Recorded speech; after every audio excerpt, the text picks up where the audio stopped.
Pym ஆப்ல நீங்க link பண்ணிருக்கக்கூடிய உங்களோட பேங்க் அக்கௌண்ட்டை எப்படி வந்து ரிமூவ் பண்றது அப்படிங்கறத பத்தி தான் டீடைலா அந்த வீடியோல பார்க்க போறோம். பார்க்கறதுக்கு முன்பாக சேனலை சப்ஸ்கிரைப் பண்ணிடுங்க. வீடியோக்குள்ள போலாம். பிம் ஆப் வந்து ஓபன் பண்ணிருங்க. ஓபன் பண்ணிட்டு சைட்ல வந்து அக்கௌண்டோட ப்ரொஃபைல் ஆப்ஷன் இருக்கும். அதை கிளிக் பண்ணிருங்க. கிளிக் பண்ணி கீழே ஸ்க்ரால் பண்ணீங்க அப்படின்னா அங்க வந்து பேங்க் அக்கௌண்ட்ஸ் அப்படின்ற ஆப்ஷன் இருக்கும். அதை கிளிக் பண்ணதுமே நீங்க பிம் ஆப்ல லிங்க் பண்ணிருக்கக்கூடிய பேங்க் அக்கௌண்ட்ஸ் எல்லாமே வந்து ஷோ ஆகும். அதுல எந்த அக்கௌண்ட்டை நீங்க வந்து ரிமூவ் பண்ணணும்னு நினைக்கிறீங்களோ அந்த அக்கௌண்ட் பாத்தீங்கன்னா வந்து டிஃபால்ட் அக்கௌண்டா வந்து இருக்கக்கூடாது. பிம் ஆப்ல நீங்க எந்த அக்கௌண்ட்டை வச்சுக்கணும்னு நினைக்கிறீங்களோ அந்த அக்கௌண்ட் தான் டிஃபால்ட் அக்கௌண்டா வந்து இருக்கணும். அதை தெரிஞ்சுக்கோங்க.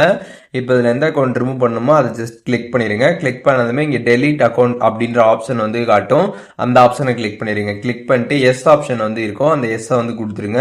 ஒன்ஸ் நீங்கள் கொடுத்ததுக்கப்புறம் பார்த்தீங்கன்னா உங்களுக்கு அக்கௌண்ட் ரிமூவ் சக்ஸஸ்ஃபுல்லி அப்படின்ற மாதிரி வந்துடும். ஸோ இப்போ எப்படி வந்துட்டு பிம் ஆப்பில் நம்ம லிங்க் பண்ணிருக்கக்கூடிய பேங்க் அக்கௌண்ட்டை ரிமூவ் பண்ணுறது அப்படிங்கிறதுக்கான டீட்டெயில்ஸ் தெரிஞ்சிருப்பீங்க. இதில் எதுவும் டவுட் இருந்துச்சு அப்படின்னா கமெண்ட்ஸில் மென்ஷன் பண்ணுங்கள். நான் எல்லாருக்குமே ரிப்ளை பண்ணுறேன்.